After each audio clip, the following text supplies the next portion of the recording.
Welcome to the Upshot, Multi-World Disc Golf's podcast about the latest in the disc golf world.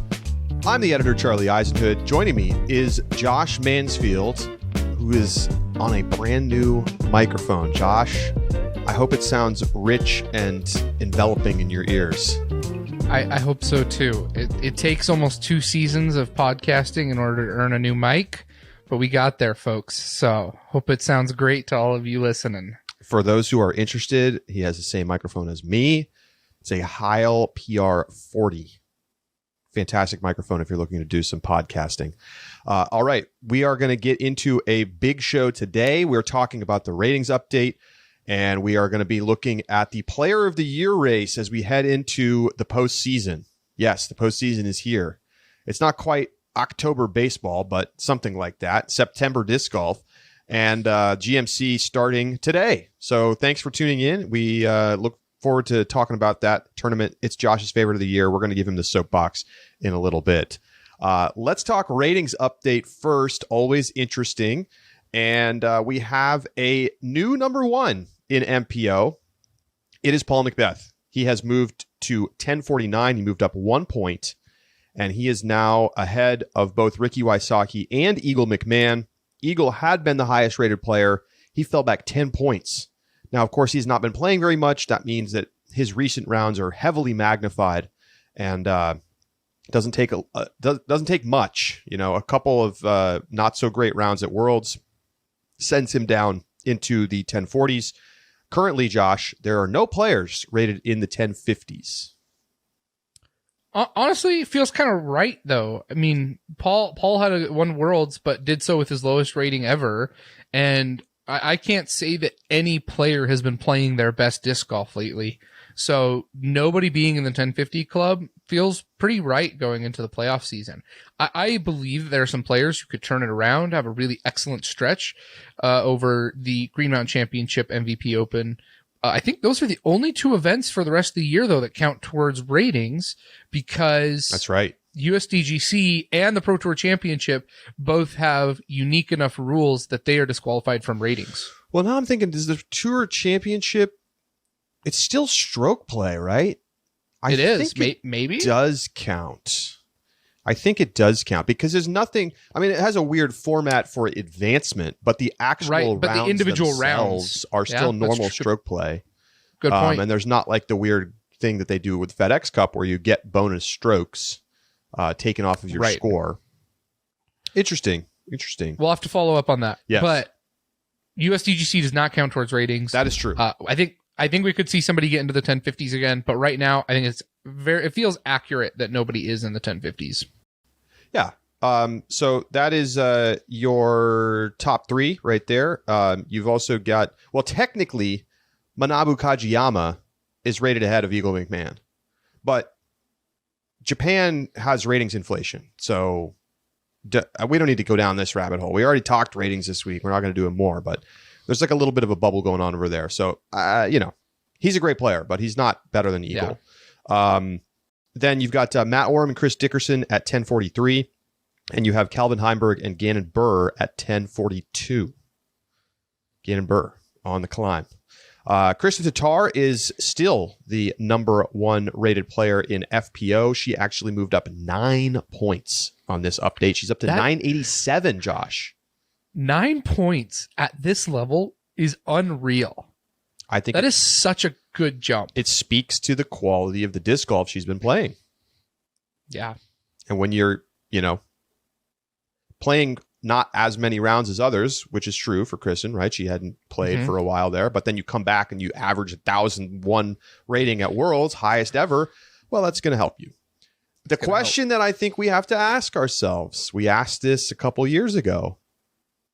Will Kristen get 2,000 rated? Kristen may actually have a easier path to 1,000 rated than Paige, because as you mentioned, having less rounds means that it's significantly more stagnant or less stagnant than Paige's is. The other advantage that she has now, if she plays these last events really, really well, I think she still will probably need next season to do it. Oh, yeah.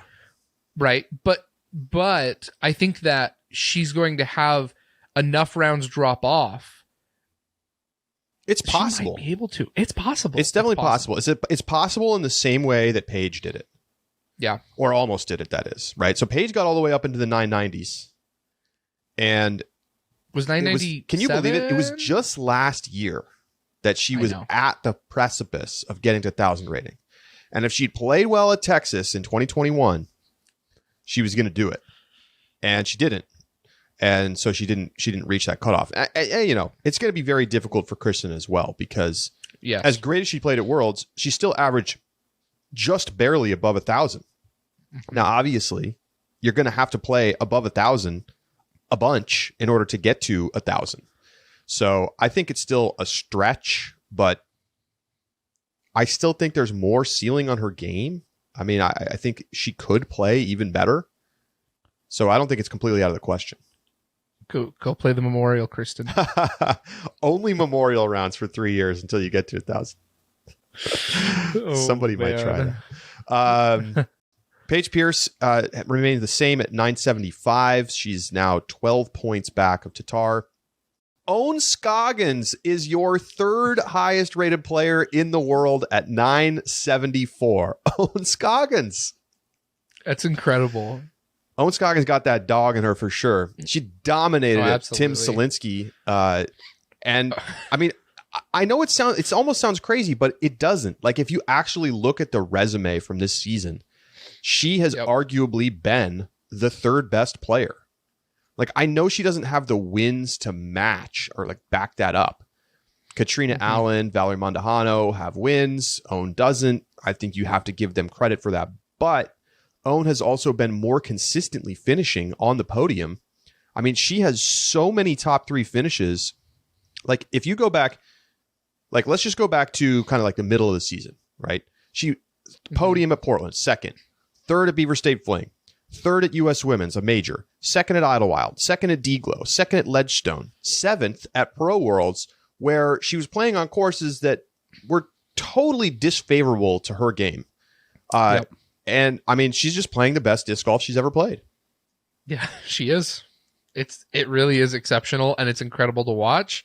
And I want Owen to get a win so bad. What if Owen wins the Throw Pink Championships or Pro Tour Championships? Do I see it happening at Winthrop? I don't know if I see it happening. I think there's just a little too much distance on demand there. Maybe. But I mean, Maple Hill? She took second at Portland, right? Is that what we said? Yeah. Distance. Dude. Crazy, man. She's so good. What a beast. Katrina Allen is 4th at 971. Evelina Salonen in 5th at 970. All sounds about right. Yep. All sounds about right. So let's talk about the state of the Player of the Year race. Okay, we're getting into the postseason. We're getting into the home stretch. We got another major for the men, Throw Pink for the women's, and then the Tour Championship. So obviously it's going to be make or break. Where do you want to start, Josh? You want to start an MPO or FPO? Let's start an FPO, because I think this one is incredibly compelling.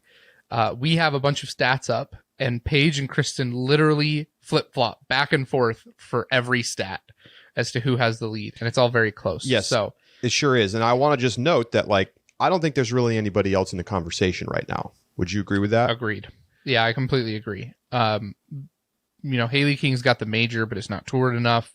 Other than that, Valerie has a couple wins, but has not been nearly as consistent enough in order to justify it, especially where Paige and Kristen have more wins than her. So, at this point, all 4 majors for the women are in the books. There are no more majors this season. Paige has 2, Kristen has 1, and Haley has 1. So, at that point, it's hard to justify putting anybody else in this conversation. Yeah, I mean, you look at the major winners, of course, but there's no way you can put Haley King in this mix. No. 0%. So it's Paige and Kristen. So let's take a look at the numbers. Here they are. Paige has 5 wins, 2 majors. Kristen has 4 wins, 1 major. Kristen has more podium finishes despite playing fewer tournaments. She has 9 to Paige's 7. Paige, though, has more top 10s, 15 to Kristen's 9. Now, part of that is just the volume of time, because remember, Kristen has not missed the podium this season. I think that's an Right. important note. And that gets to our next stat, average finish. Paige, her average finish is 4.81. This is at Elite Series and Majors only. We're not counting Silver Series or A tiers or anything like that. Kristen's average finish, Josh, 1.78. That is so unreal. It's incredible. Paige's average finish at the Majors is 7. Kristen's so worse. is 1.5. Yes, because she got dragged down by playing pretty terribly at U.S. Women's. That's right. And then, of course, Paige has the 2 major wins to Kristen's 1. So Paige has more wins. Paige has more majors, but hasn't been as consistent. Who do you think leads the race right now? If Kristen had played European Open and lost, I think I might. Kristen didn't get to play U.S. Women's either because of COVID. Correct. So they've played head-to-head only 2 majors where Kristen loses on the 18th hole at Champions Cup and then just blows everybody out of the water at Worlds. That's right. The other wins for Paige for the major was in a tournament that Kristen did not get to compete in due to injury. I think here's my thoughts. The NFL has never had a wide receiver MVP because the system is designed around and rewards quarterbacks and running backs, right? And I think when you look at this case, the system is easily could reward the player who plays the most. But as a European, there are clear limitations that exist, notwithstanding outside circumstances such as COVID and injury that happened to Kristen, that could happen to anybody. Given that's the case, and given her ability to tour and like her choice around touring and still being able to, have a life not in the United States, I think you've got to give it to Kristen. Not missing the podium, only 1 win behind and only 1 major behind, despite all the circumstances that have been mentioned, is just an incredible resume. And the average finish and average major finish both show that. I think that in a world where Kristen plays an entire season, these numbers probably aren't as good, but I still think that Kristen has had, all in all, the better season than Paige has. And so I think I'd probably give it to Kristen. I honestly, at this moment right now, today on September 15th, I don't think that it's particularly close. I mean, I know we just went through the numbers, but like the combination of the level of performance that we've seen from Kristen, along with the dominant victory at Worlds, and just the consistency week in and week out. Yeah. I mean, she's just been the better player this season. That's reflected in the ratings right now. Now, here's the thing. If Paige comes out here and wins 3 of the next 4 events to close the season, we might have a different conversation. We might. Yeah. I don't know that we will for sure, because I also think there's some fatigue with picking Paige as the player of the year every year. I mean, the fan voters picked Missy Gannon last year because she won like 2 or 3 of the last tournaments of the season, and everyone was like, oh my God, Missy Gannon. And it didn't age well. I'm sorry. Paige was the better player last year. And like, we've talked about this. It's just, I know it's like, feels good to pick this, fan favorite who's not Paige because people are tired of Paige dominating all the time. But the facts are that Paige was just clearly the best player in 2021. This year, it's not the case. I think, even though she has more wins and she has more major titles, it's just very clearly Kristen's year right now. Yeah. And that it could change. So. I think, if she comes out and she wins GMC and she wins MVP and she wins, she wins throw pink and finishes 3rd at the Tour Championship with Kristen finishing 4th, then, maybe we talk about it should be Paige. It depends a lot on how it's going to look down the stretch. And I don't expect that right now. The way Kristen's playing, it's hard to pick against her. Yeah, if Kristen doesn't miss the podium for the rest of the season, Paige has to outperform Kristen at 3 of the 4 events. I think that's probably right. I think you're right there. And includes wins. Multiple, like plural wins in order for Paige to get that. All right, let's take a look at MPO. I'm going to posit that we have 4 players in the conversation, Josh. Okay. It's Paul, Rick, Calvin, and Simon. That sounds right. Each of those players have multiple wins. Mm-hmm. I don't think anybody else has multiple wins, right? Because Chris Dickerson won Champions Cup but has not won anything else. Yep. Drew Gibson's got 1. Isaac Robinson's got 1. I don't think any of those guys have been good enough the rest of the time to be up in the conversation. I don't think so either.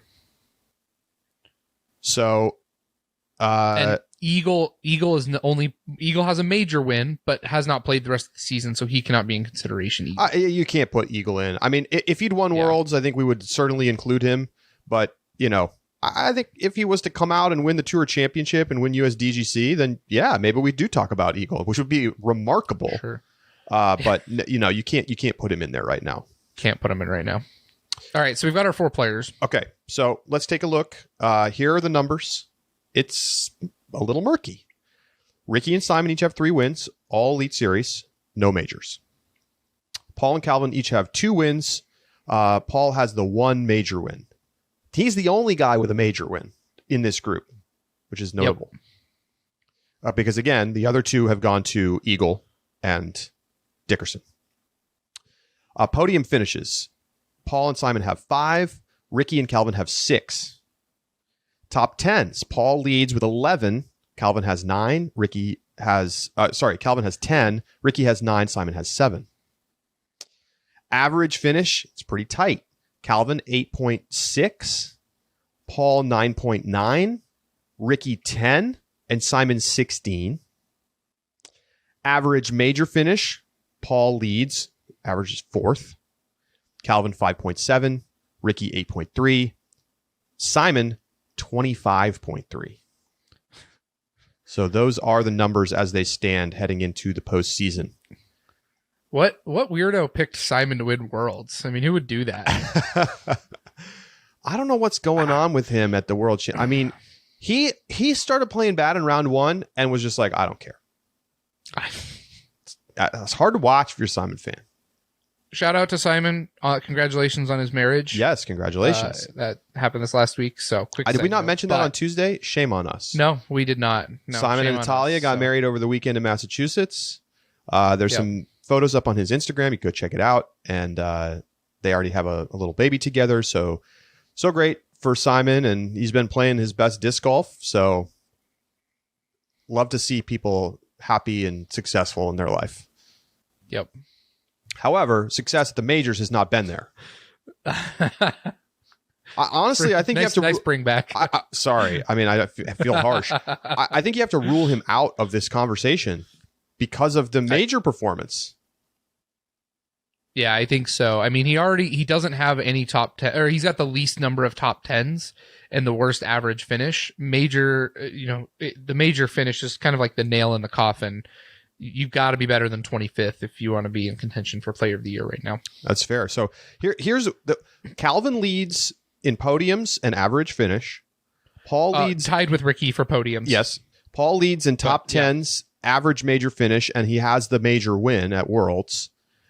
Ricky leads in podiums and wins, tied with Simon in wins and Calvin in podiums, respectively. Yeah. So where are you leaning right now? Paul is also leading in the Disc Golf Pro Tour point standings. Good point. That's another thing of note. Paige is ahead of Kristen, by the way, in Pro Tour standings right now. I think what's most important when you look at the wins, the podiums, and the top 10s is that they are near indistinguishable in terms of performance relative to each other. Like you said, Paul has the most top 10s and has the best average finish. Well, second best average finish. Calvin's got the best average finish. And everything is within 1, right? Calvin's only 1 behind Paul in the top 10s. They're all within 1 of each other in podiums. They're all within 1 of each other of wins. It's all incredibly close. And even though we've said, well, Paul hasn't been as consistent this season, his average finish is still second only to Calvin's right now in our Player of the Year list. Rick, I thought Rick was going into Worlds the Player of the Year favorite by and large, and I think that probably still holds true. However, majors are kingmakers, and given the parity in all the other statistics, even if, like, I think there's an argument that could be made that majors should come first in your consideration, but even if you don't want to make that argument right now, the parity of everything else means that the tiebreaker has to go to the majors, where Paul has not only the best average major finish rate, even though there was a lackluster performance at Champions Cup, and we've talked about that because, he shot the hot round, but it was already after he was out of contention, and he's got the major win, and except for Eagle playing just some of the best golf of the season, Paul also played some of the best golf of the season, just not quite as good of golf as Eagle, and has the second place as well. I think you've got to give it to Paul right now. If Paul had won European Open, it wouldn't really be much of a conversation right now. Nope. I do think that the Worlds win has put Paul back in front by a little bit. And USDGC is probably going to be the determining factor here. And we have these 4 tournaments down the stretch that are going to decide who wins. If any of these guys goes out and wins 2 of these events or 3 of these events, that might be enough. I think if Paul wins USDGC, I think you just almost have to automatically give it to him, even if he kind of stinks it up at these other tournaments. Yep. But if anybody else wins USDGC, even if it's not one of these guys on the list, then, let's say Calvin, well, let's give it to somebody with 3 wins already. Let's say Ricky wins both GMC and MVP. And then he finishes 11th at USDGC and 4th at the Tour Championship. Assuming Paul doesn't win Assuming USDGC? Paul wins none of those tournaments. Then, maybe it's Ricky. It right? might be Ricky. Because I do think winning a major is big, but it doesn't.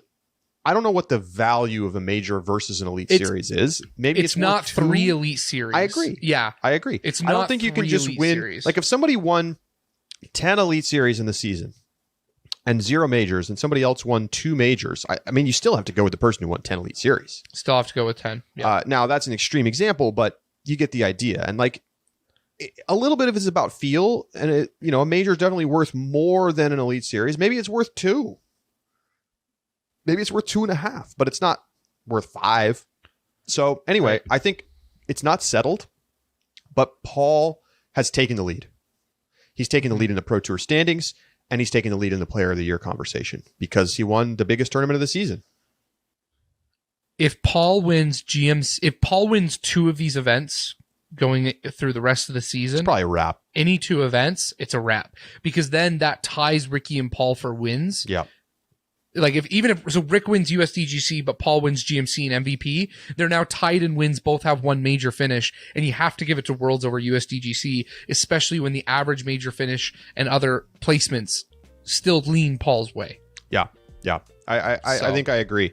So it's great. It's exciting. It's down the stretch. I think it's still open, right? It's not like somebody's already locked it up in either division. Correct. Which is fun, and it'll be something to keep an eye on as we move through these next Pro Tour playoffs. And we're going to talk about the Pro Tour playoffs, what it's all about, when we come back. Don't go anywhere. It's the Upshot.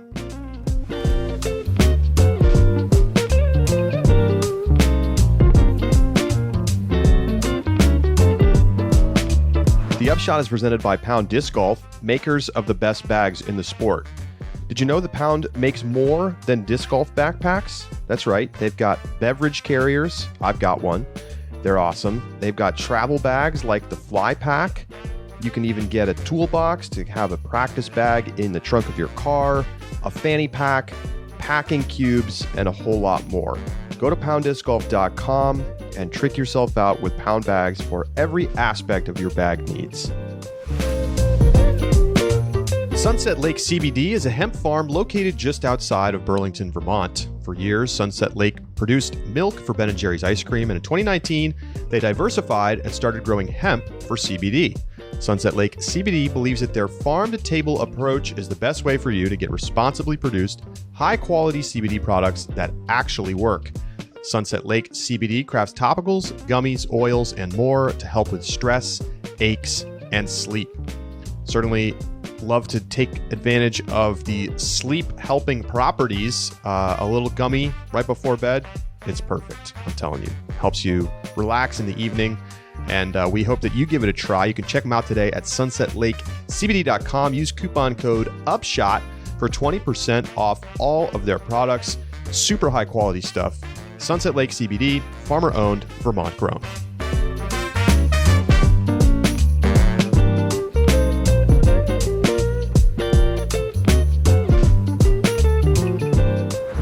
Welcome back to the Upshot. The Disc Golf Pro Tour playoffs begin today. That's right, 4 rounds beginning at the Green Mountain Championships will be at Fox Run and Brewster Ridge.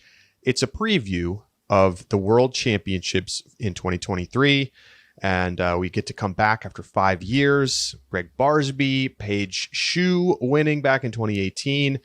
Josh, I know this is your jam. I know you already have tickets to go to Vermont next year for Worlds. Tell us why this is the best tournament of the season. There's a handful of reasons. Number one, in terms of aesthetics, I don't think you can get better aesthetics than Vermont in September.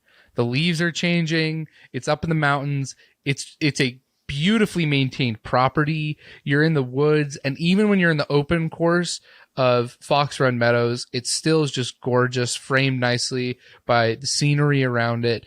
You still see the woods around it, the hills, gorgeous, absolutely beautiful. So in terms of just the viewing experience, it's a pleasure to the eyes. But additionally, it also combines what I think are two of some of the best courses in the United States, if not the world, into one single property. You have Brewster Ridge, that I think is a tough but fair woods course that combines a variety of shot shaping, including elevation. I think that's one of the most noteworthy things about Brewster Ridge is that you'll have tunnel shots in the woods that go downhill, requiring excellent angle control because without the, no, too much stability in order to overcome that, and you're fading off left and scrambling. Too little stability and you're overturning, catching an early corner and not able to actually attack the green as a result. It also combines a variety of good and difficult par threes with sloped greens that make it important about angle control and how your disc is landing, with some par fours and fives that have challenging upshots and greens that require precision in order to access because of the upshot. And if you are out of position, scrambling into the green becomes a difficult task. Pair that with Fox Run Meadows that is, while open, has tight and well-defined OB that has been, I don't know how long Fox Run has been used, but it's clear that this OB has been well-maintained and developed over years and years of professional play because it feels both challenging and fair. You begin with hole 1 where you're throwing over out of bounds onto a sloped fairway, followed by an approach to the green that typically requires a forehand shot where there's a sloping green 2 out of bounds. It's a risk that's always in players' minds, but isn't necessarily unfair or punishing. The manicure of the actual fairways themselves mean that there's usually a clear visual differentiation, including the use of very, I think, nice and well-defined stakes, in addition to the differentiation in the length of the grass that makes it pretty clear whether and where the OB is, which makes it, I think, a lot easier for players who otherwise are upset by an artificial OB because they feel like it's just an arbitrary line in the field. Fox Run Meadows, while doesn't necessarily have the highest distance requirement, does reward those with opportunities for eagle and birdie looks that players who don't have the same level of distance aren't able to get. I think of hole 5, for example, where you're throwing over the trees into the sloped green right next to the lake that does highly reward distance but has the layup opportunity. You also have hole 7, the long par 5 that Calvin has eagled. It has gotten easier in recent years, but can reward and give away eagles for players who choose to get aggressive, though due to some changes that I am not the biggest fan of. Sorry, Jeff Spring. Bringing that closer means that more players are just taking and laying up on the first shot in order to settle for birdie. I think it's an excellent use of challenge, though, when you have, think of hole 9, a long downhill par 3 with tight OB and guardian boulders. That means even if you're in circle 1, if you didn't drive well, you may still not have a look. And finishes off with an excellent hole 18 that has some defining moments in championship rounds throughout its history. A pair of courses that cannot be matched. There you go. He says they cannot be matched. Tell us how you could match them. What pair of courses do you think matches them? Let us know. Upshot@ultiworld.com. The GMC is the start of the Disc Golf Pro Tour playoffs. So let's just quickly recap how this is all going to work. Okay. At this point, the players have competed throughout the course of the regular season, and they have earned Disc Golf Pro Tour points along the way. You get to drop your bad results. You only have 8 of your 12 Elite Series, 2 of the 3 majors. There's a bunch of stuff along the way. Now, USDGC does not count towards the Tour Championship points. I guess this is because it's right before the Tour Championship. I'm not actually totally clear on why they decided to do that, but that's the rules. These next 2 events, GMC and then the MVP Open at Maple Hill, offer 125% of the typical points of an Elite Series. So in between an Elite Series and a major in terms of how many points you're able to earn. You don't get to drop either of these, and they both count. So this is totally separate from the regular season. You earn your points for the regular season, then you have these 2 events to try to improve your position, and then we make the cuts to the Tour Championship. Now remember, the Tour Championship, 32 players will compete in MPO, 16 will compete in FPO, but only the top 30 and 14, respectively, will get in automatically. The last 2 spots in each of the divisions will be played in via a up to 6-person play-in tournament. The only player who has an auto invite into that right now is Eagle McMahon, who won European Open and therefore will get an invite. So perhaps we'll see him decide to go out and compete at the Tour Championship or try to win the play-in in order to get in, because he's not playing GMC or MVP, and he is outside of the top 30 right now. So that's how it works. Now, obviously, there's a couple players in the mix who are probably going to fall out. Nate Sexton is not playing. Nicola Castro obviously has been DQ'd. And so when you take a look at where things stand right now, you've got a couple spots maybe past 30 that you could get into in order to kind of get that auto invite, because a couple players above you are going to probably fall out. But that's where we are. If you want to take a look at where we are in terms of point opportunities, obviously first place will get 125 points instead of the 100. 25th place gets 31.25 points as opposed to 25 points. So, obviously you can just take the normal Elite Series points and multiply by 1.25 to get the points available at these playoff events. So, Josh, what it means is that there's a lot of people who could play well in the woods these next 2 weeks and still make a push into the Tour Championship. Yep, absolutely. And we've got some over-unders with some of the bubble players, both those who are getting buys and those who are just outside of the looking in right now, that we're going to give. These are going to stay throughout the entire playoffs into the Tour Championships to see who's making it in. And then once we get to the Tour Championships, we're going to have a different and fun style of points picking. So stay tuned for that. Go to discgolf.ultiworld.com/upshot-picks to keep up with all of our over-unders and our picks and where we are in the season-long contest. I'm ahead in the points because I've had 2 back-to-back tournaments, Worlds and Butler County, where I picked the winners in both divisions.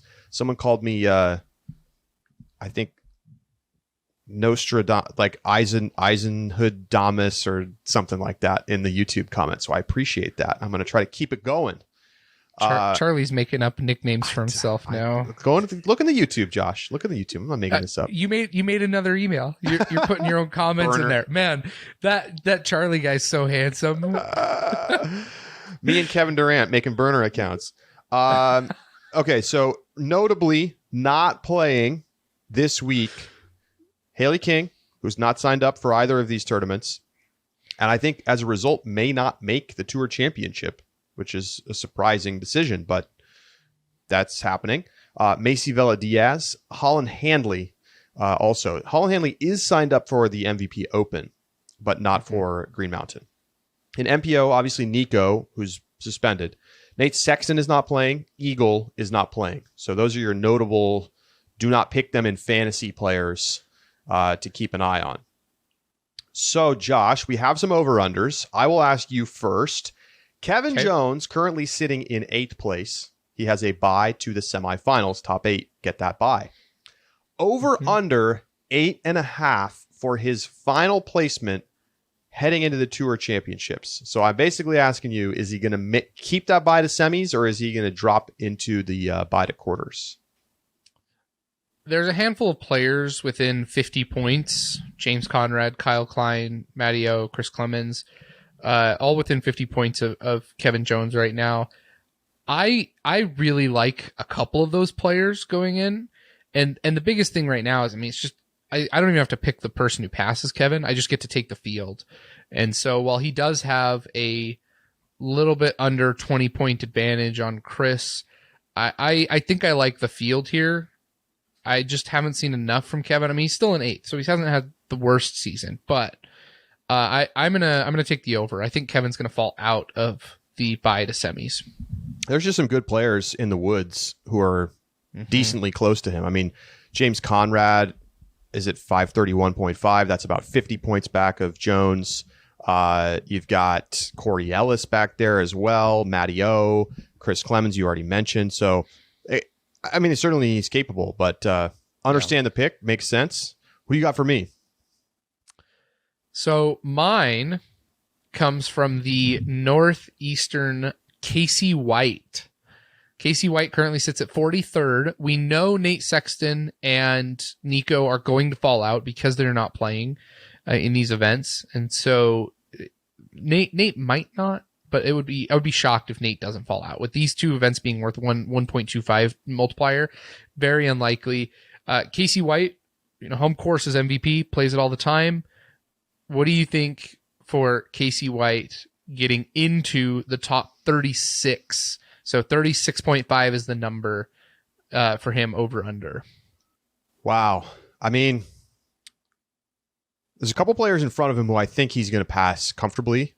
Eagle McMahon, who's not playing. Austin Hannum, who I don't think is going to challenge him in the woods as effectively, Then you have Connor O'Reilly, who's a great woods player. Chandler Fry, Nicholas Antila, Thomas Gilbert, and then you get to Andrew Marweed, also a great woods player, Luke Humphreys. So I think it's going to be a tough ask, but he only needs to make up about 30 points, probably 40 points. 40 points, yeah. I think he can do it. I'm like, I want to look back. Like, I mean, he played terribly at Idlewild. But I mean, this is just like the kinds of events where he's going to show up. Boy, it's going to be tough. But I'm gonna take him on the under. I think he's going to get inside the number and have a chance at the play-in. Friend of the pod, Casey White. Friend of the pod. That's right. We'll see if he can pull it off. How about on the FPO side, Josh? Hannah Blomroos is currently sitting in 25th place, so she is out. She is on the outside looking in. She needs to get to that 20 mark. Now, in front of her, you don't really have any players who are not playing either event besides Haley King, who's probably far enough ahead of Hannah that it wouldn't matter unless, if Hannah wins one of these events, it's not going to matter. She's going to get in easy. So Lisa Fakis is last in right now at 493. Hannah Blomroos is sitting at 444, so approximately 50 points back. Haley King may fall out of the top 20, sitting up at 553. Depends on how other players compete around her. So do you take Hannah to get in over under 20.5? I think Juliana Korver could probably hold her off. Juliana Korver's good in the woods, but putting gets really important here. How did she play? Did she play these last year? Let me look at that real fast. She did not. She did not play these last year. You know what? Henna, I think she's going to be boosted by her strong performance at Worlds. And her worst finish, take out LVC. Her worst finish this year is 11th at Champions Cup. But that's still 11th. And this course, this tournament does feature some open courses, an open course as well. Give me the under. I think she gets in. Yeah, I mean, she hasn't missed the top 10 in quite some time. The reason that she's down at 25 is simply because she hasn't played that many tournaments. That's exactly right. So, I mean, even if she struggles with it's hard to imagine her not scoring well at Fox Run. Yeah, right? I think the same thing. I just think it's probably the safe bet. So, good pick. Who you got for me? All right. I'm going to go back to the top for you. Right now, Valerie Mondahano sits in 4th. She is the last by two semifinals. But she only has 7 points on Owen Scoggins and has 30 points on Missy Gannon. So there are two right there who I think after that, Kat Mertsch is 100 points behind Missy Gannon. So unlikely. I think I even if Kat Mertsch wins both of them, then she might be able to pass them. Yep. And Valerie doesn't podium, but even then, you still is an if.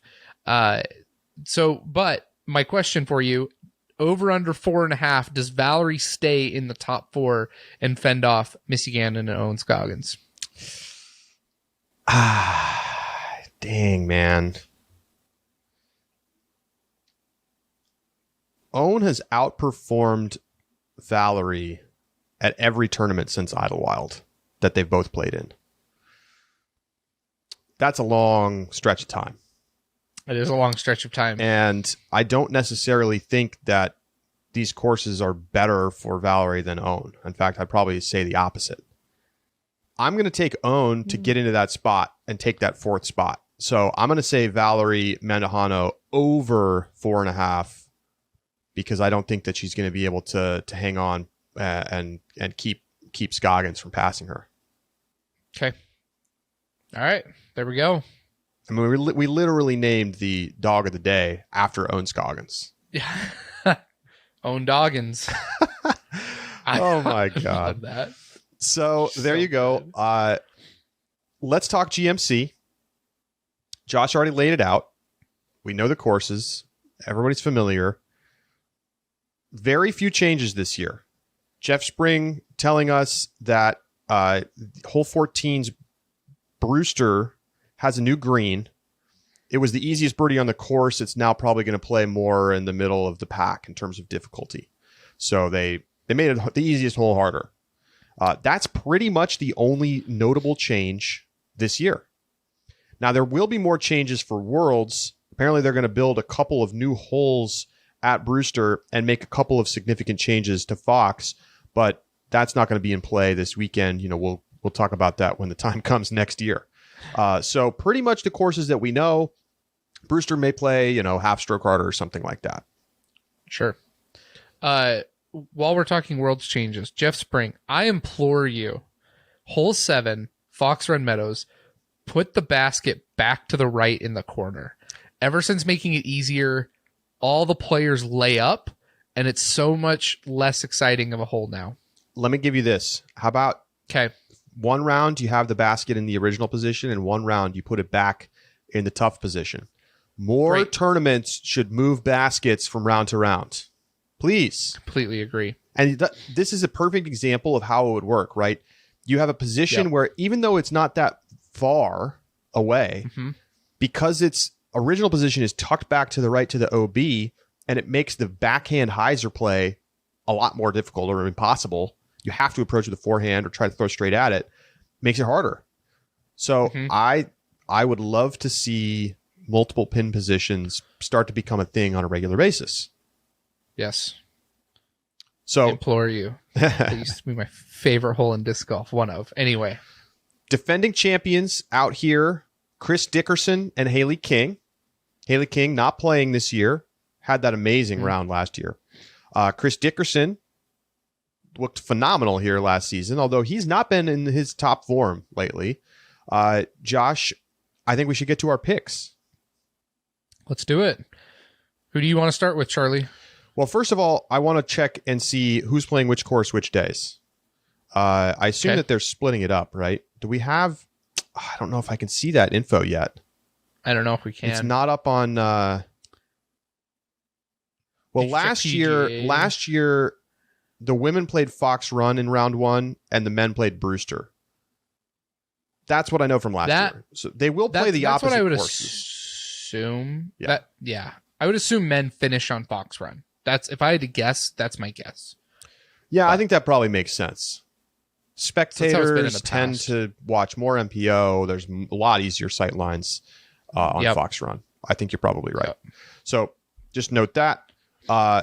Let's get to our picks. Josh, real quick. Go ahead. I neglected one thing about this tournament that I have to applaud.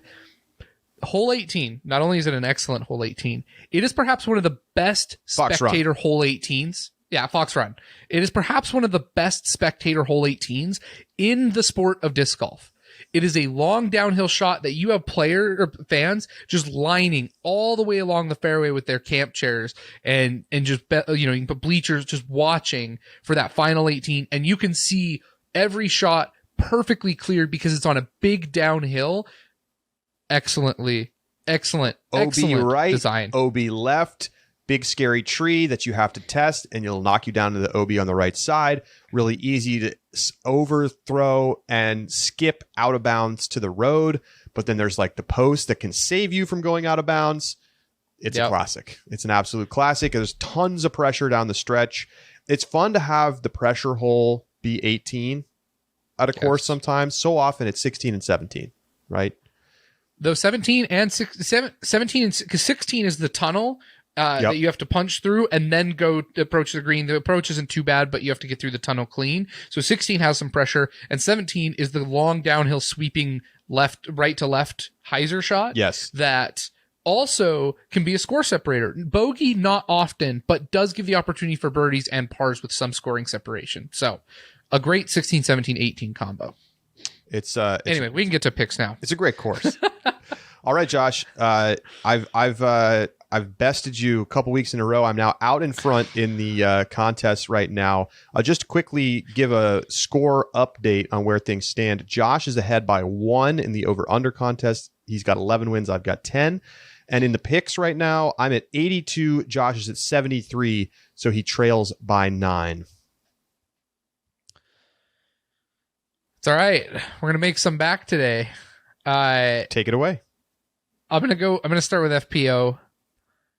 If you're not picking Owen Scoggins for this course, you're out of your mind.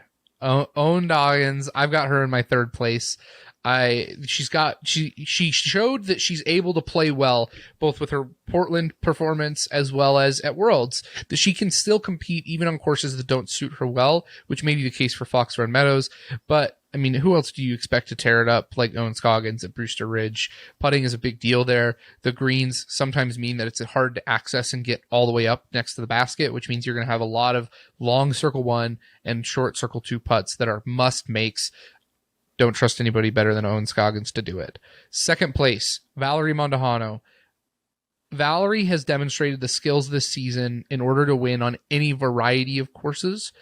And while she's had a slow stretch on this back half of the season, she also started getting hot at the end of last season as well. Strong Throw Pink Women's the Throw Pink Women's Championship performance. And I like her to continue to start heating up at this point in the season as well. She really does have an elite mentality when it comes to disc golf, and I think that she's going to flourish in playoff time. My winner, though, if you're not picking Kristen Tatar, I don't know what you're doing. She's 12 points ahead in rating points. She is by and far the best player right now in the FPO division, and I don't think it's even close when it comes to that performance. She's playing lights out this season and has shown zero indication as to why she won't continue to do so, especially on courses that do allow for forehand and strong forehand game. That's why we've seen Andrew Marweed perform well in the past, and it's because Kristen is going to be relying on that forehand. I like her even more here. All right, Josh. Well, I'm going to start with Sarah Hokum in my 3rd place spot. Now, Sarah has not had the best season so far, but guess what? We're back on the East Coast. We're getting back in the woods, and this is where Sarah Hokum shines. Don't forget, she was on the podium at the Champions Cup, okay? So Now, last year, Haley King had that exceptional 54, 1052 rated round at Fox Run. Sarah Hokum clawed back 3 strokes. She shot 1017 rated round in the final round. She ended up only losing by 1, but Haley kind of walked it in late. So, Haley's not on the field. Sarah Hokum was 9 shots clear of third place, Paige Pierce. Yeah. She was awesome and played great at Fox Run as well. So I don't think she's got enough to win this tournament, but I think she's gonna perform strong and show off that forehand in the woods.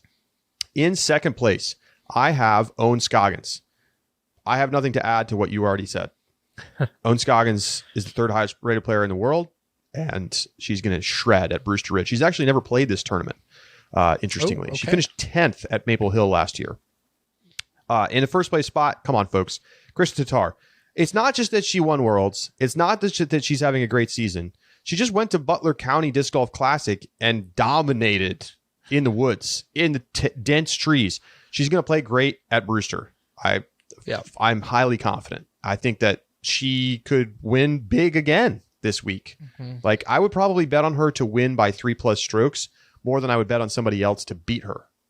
Like, I'll spot the field 3 strokes. Is that crazy? Right now, it doesn't feel crazy. All right, on to MPO. In third place, I'm going to take Gannon Burr.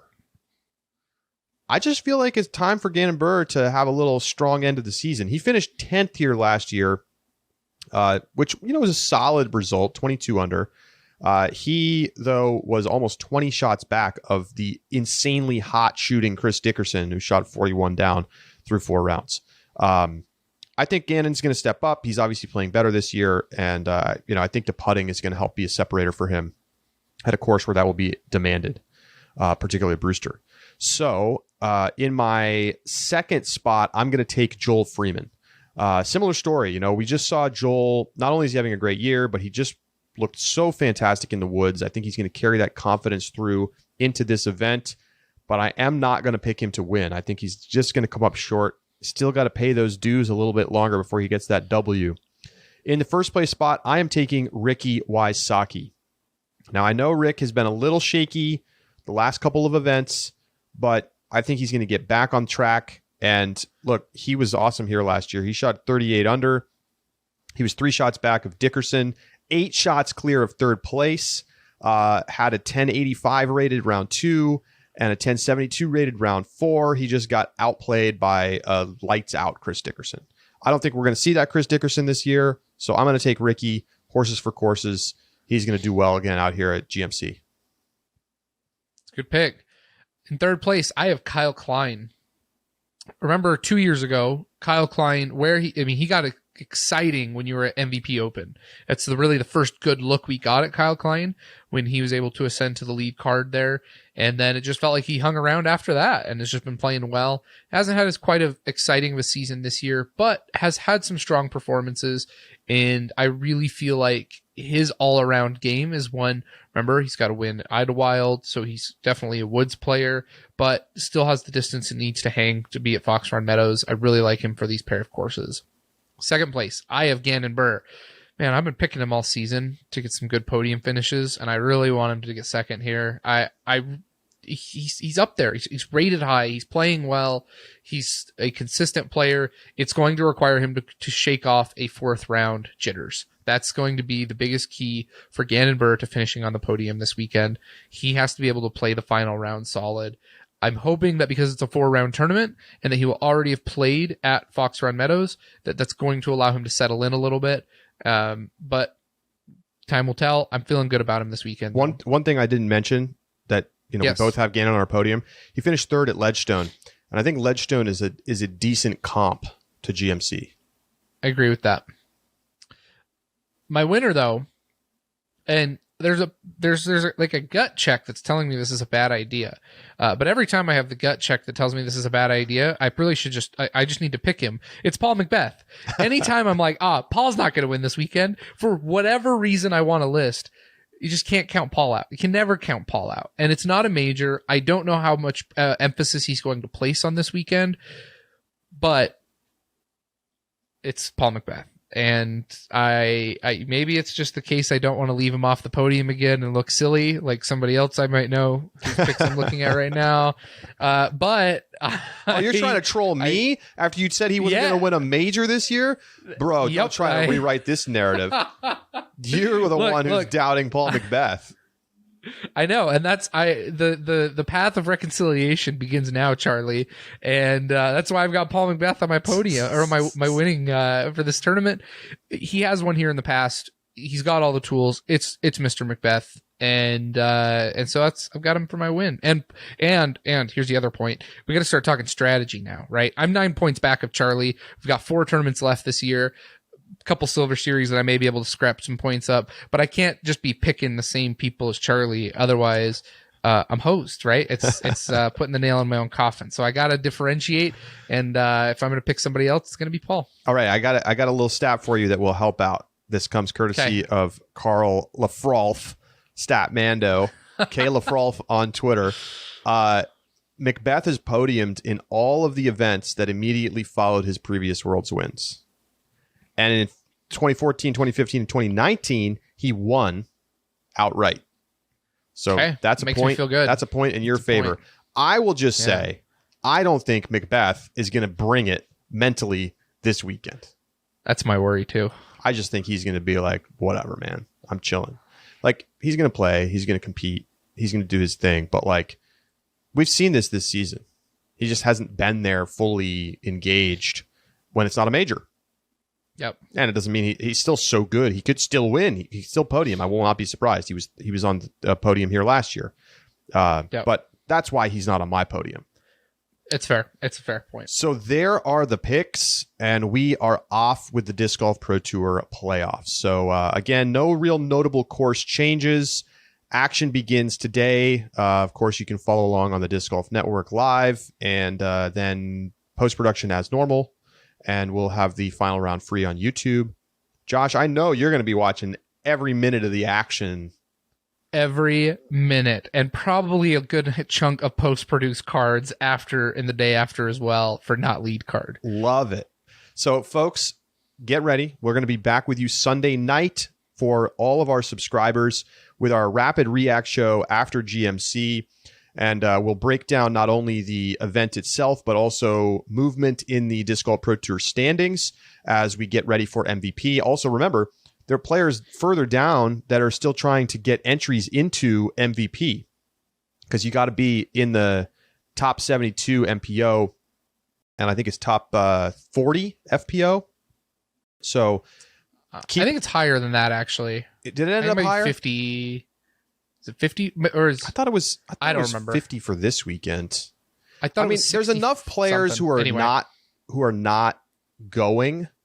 I'm just going to confirm what the numbers are because they've changed a little bit.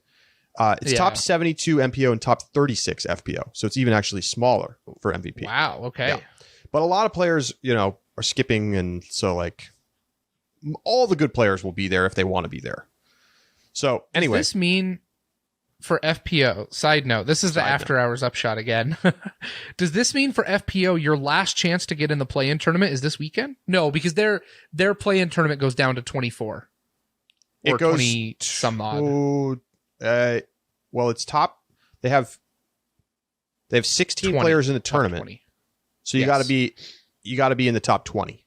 Yes. Okay. Yes. I was thinking MPO 36, and I'm like, they're cutting off at the bottom of the field. All right, we're good. No, you're good. You're good. So the Upshot after hours. Go to discgolf.ultiworld.com/subscribe to get into the Ultiworld Disc Golf Discord, where we'll be talking about GMC all weekend long. And then we will be with you live in Discord for our Rapid React show. You also get a private RSS feed with all of our subscriber bonus episodes. And we're off and rolling in the playoffs, folks. Get your rally caps. Get the playoff beard going with us. And let's rock and roll. We'll be back with you next week right here on The Upshot.